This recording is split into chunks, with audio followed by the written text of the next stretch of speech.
be removed that have disfigured them, and then and bring them back to what they're supposed to be. So he's been searching for men. And for today, God is in search of another man or another woman that will stand up to make a noble choice, a noble decision. So I'm talking on another man to make a noble choice and a noble decision. Hallelujah. In Hebrews chapter 11, let's go to this anchor scriptures. In Hebrews chapter 11, let's read from verse 24.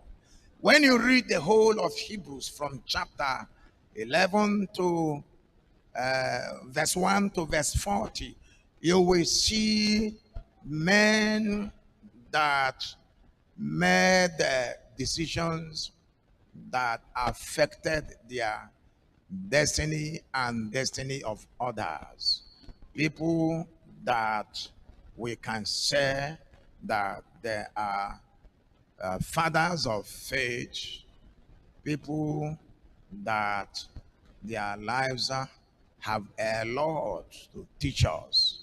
People we can learn so much from their conviction about God. And we are picking one of such people, one of such persons. Hebrews chapter 11, from verse 24 to 27. By faith, Moses, when he was come to years, when he become matured, refused to be called the son of Pharaoh's daughter, choosing rather to suffer affliction with the people of God than to enjoy the pleasures of sin for a season. The choice made by Moses was a hard choice difficult to make, but he made it because he had looked ahead. The choice he made here was a choice between fulfilling God's purpose for his life and living and fulfilling some other purposes, but not the purpose of God for his life. When Moses decided not to be called the son of daughter of Pharaoh, so many things were given up. He was a Pharaoh apparent.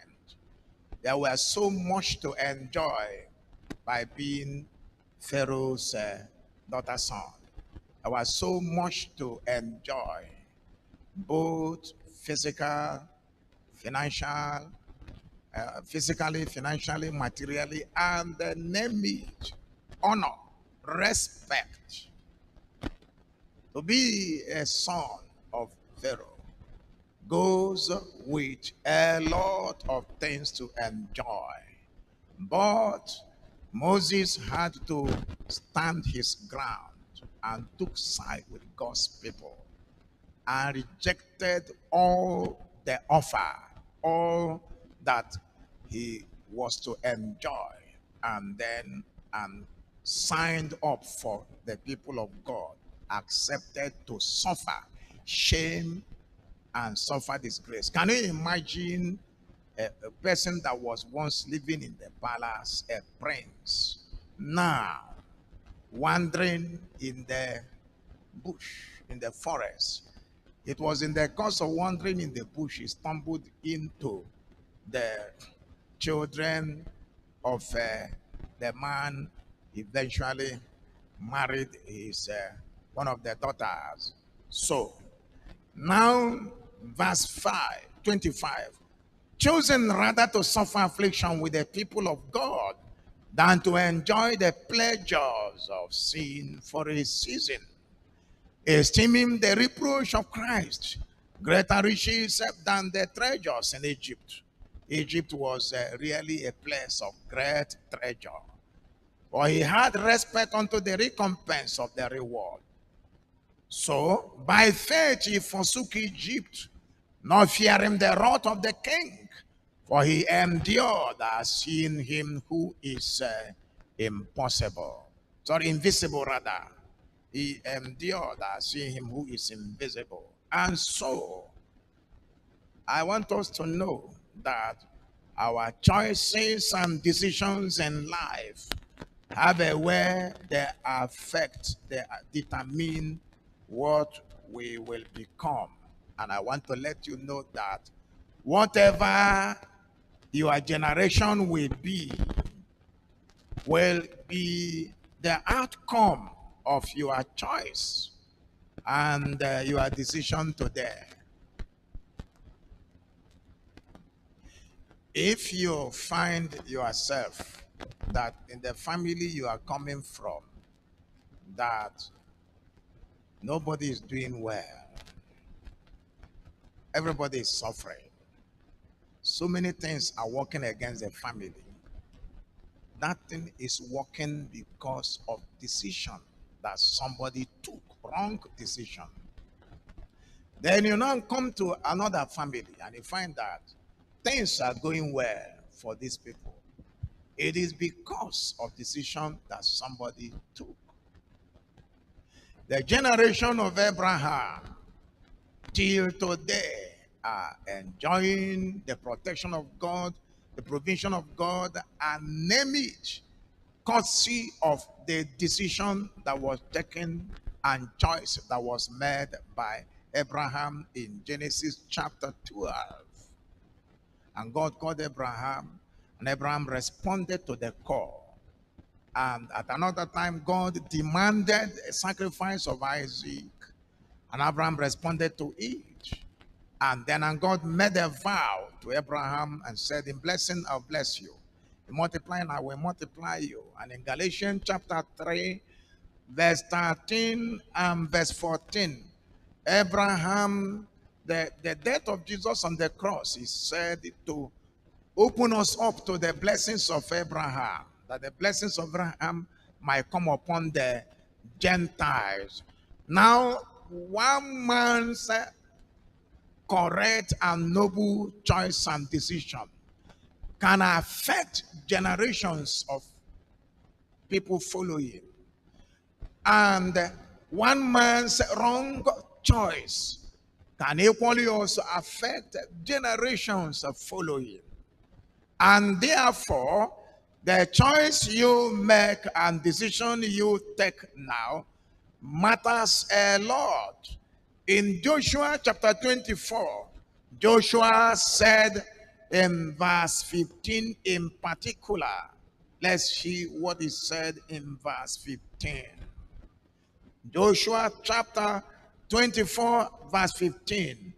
And if he be evil, if he seem evil unto you to serve the Lord, choose you this day whom you will serve, whether the gods which your fathers served that way, that were on the other side of the flood, or the gods of the Amorites, in whose land in whose land you dwell.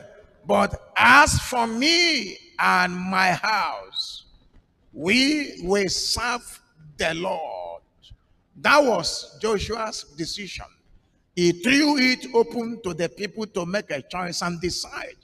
And the people responded. The people said unto him that your choice is our choice. We are going to serve God.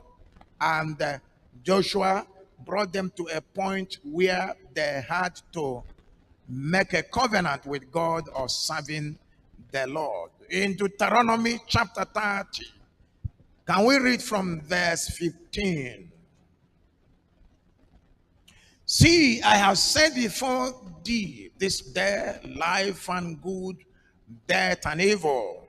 And that I command thee this day to love the Lord your God, to walk in his ways, and to keep his commandments and his statutes and his judgments, that thou mayest live and multiply, and the Lord your God shall bless thee in the land whither thou goest to possess it. But if in your heart, in thy heart, turn away, but if thy heart turn away, so that thou wilt not hear, but shall be drawn away worship other gods and serve them. I denounce unto you this day that you shall surely perish, and that you shall not prolong your days upon the land, whither thou passest over Jordan to go to possess. I call heaven and earth to record this day against you. I have set before you life and death, blessing and cursing. Therefore, choose life, that both thou and your seed may live. Now, I want you to know that God cannot take a decision for you. God will show you two things and will advise you, take this, but he cannot force you. Here, Moses called the people and asked them to choose between living and dying, between evil and good. And then he counseled them and showed them the gains of choosing good. That is all he could do. He can't go beyond that. When God put Adam and Eve in the Garden of Eden, what he could do, the extent he could do, was to point them to, don't eat this tree, from this tree, eat this, eat this, eat this, but not eat this one. He left them with choice of eating or not eating. So God can bring choices that are noble, choices that or decisions that can be noble, that can be considered a noble decision, and present it before you and counsel you to take this. It is left for you to choose a noble decision or to do otherwise. That is how it happens. And so you may ask, what is the meaning of the word noble? The word noble simply means possessing outstanding qualities, something illustrious, notable, fair, possessing a very high quality, something of excellent quality or properties, something very good or excellent. So when we talk about noble choice, we are talking about making a quality, outstanding, qualitative choice, a choice that will affect your tomorrow, a choice that will go beyond this life, a choice that will help your generation, a choice will help people connecting to you. Let me bring it home. I don't need to to to go far with what I'm telling you. Let me give you a clear example of making a noble choice. Now listen to me. On February 5th, 1980, I made a noble choice. A choice of serving the God of heaven between a choice of going to church and not knowing the God of the church. The issue of going to church, I became very serious from 1973, the issue of going to church. I started reading Bible 1974. But on the 5th of February 1980, the decision, noble choice was made. And this choice I made has gone down to affect my generation. This choice delivered me, extricated me from the way, the gods and the things that the family was serving, things they were serving, the members of the family were serving, and the things that were having influence upon members of the family, the things our father served, and our phobia served that had brought dark force upon the entire family and kept every person down. I extricated myself from it by giving my life to Jesus, genuinely by responding to the gospel of Jesus. And I continue, and that now started affecting from my generation. So it follows that if we're asking you to give your life to Jesus, we're asking you to come out from insincerity, from the thing that look like Christianity, looks like following Jesus, looks like there is some that has a hope, that you should leave things like that and come and embrace reality that brings a transformation of life. We are telling you to make a noble choice that will affect your generation. If you come from a generation where every person is drunk, a generation where girls are given to prostitution, you come from a home where people are given to some terrible things, and you become born again. You yield your life to Christ. You have made a noble decision, and this decision and choice have delivered you and your offspring who will listen to you. Any of your offspring that refuses to listen to you has pulled himself out from a better thing that by your choice you brought him or brought her into something else. Are you with me? And so I want to plead with every one of us. We must not give room to sinful acts that bring disregard for truth and holy things with its damaging consequences. What do I mean? Do you know that familiarity with the hearing every now and then, familiarity can make you that the things that are being said that are supposed to influence your life and make a deep mark upon your life will leave you without any making deep mark. You had a testimony of one of us that said she went to one of the places, and then after she gone and come back and began to do comparison. Of course, you know that the Bible said those who compare themselves with themselves, they are not wise. Of course, you know that grace differs. Grace does what differs. You cannot, a man that the GS has laid his hand upon several times upon and have spoken into his life several times. You don't begin to listen to me. If you go and listen to somebody else and there you come and you are listening to me, and no. Every person at his level. There is a distribution according to several ability, and nobody has made himself what he is. So there is no need bragging or boasting because you have not made yourself.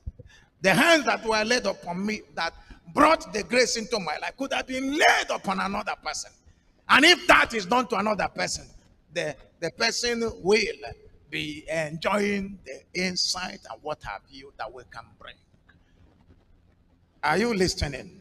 But then the point I'm trying to bring out here is that we must not allow sinful familiarity that will now make the truth that is coming not to have any impact again. In Hebrews chapter 5, Paul was talking about people that have become dull of hearing.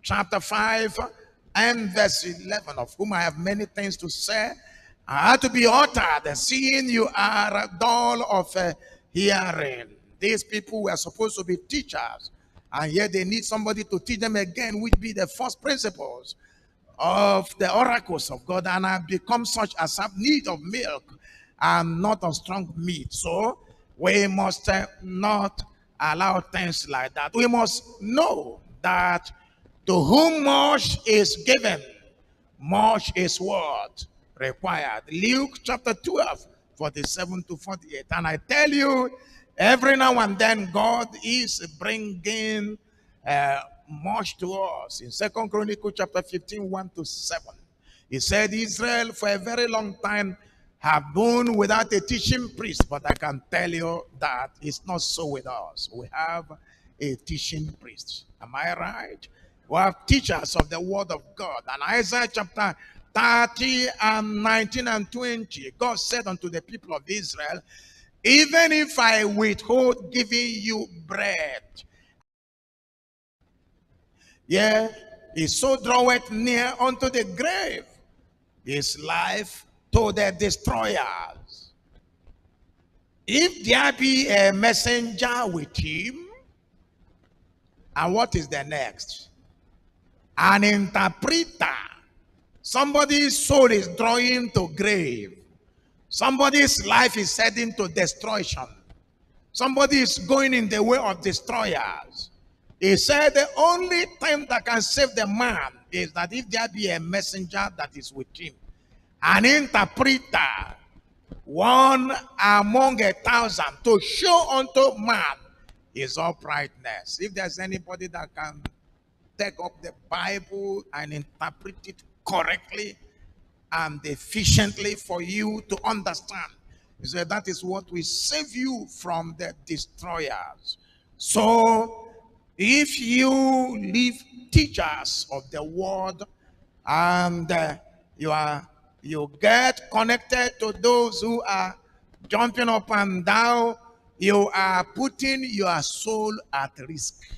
You are trying to gamble with your eternal destiny. Brothers and sisters, noble choice I return and decision is about choices and decisions that are influenced by truth. Choices that are influenced by fear of God. Choices that are influenced by consideration of eternity. When you make a choice and in that your choice, what is influencing it is not the truth, one. Two, not the fear of God. Three, not that you have considered what will this decision and choice I'm making result in eternity. Then that choice cannot be a noble choice. It becomes a noble choice in our context when it's influenced by truth, it's influenced by consideration of eternity, what that decision holds for you in eternity, and influenced by the fear of God. Example of that, this kind of choice is the choice made by Ruth. Ruth had encountered Naomi, and in her encounter with Naomi, her husband and their children, you know, Ruth had an experience of God that made her to know that the God of Israel is a living God. Shortly, she lost her husband, and then lost the father-in-law, and then lost the brother-in-law. And the two women, Ruth and Orpah, lost their husbands. And now it wasn't long, a news came that God had remembered his people. And Naomi decided that she was returning to the place of God. I asked them to stay behind, and they said, no, we're going with you. And they continue. At a point, she brought up very sensitive issue, and that has to do with marriage, and told them, if you follow me now, even if I conceive today, who are you going to get married?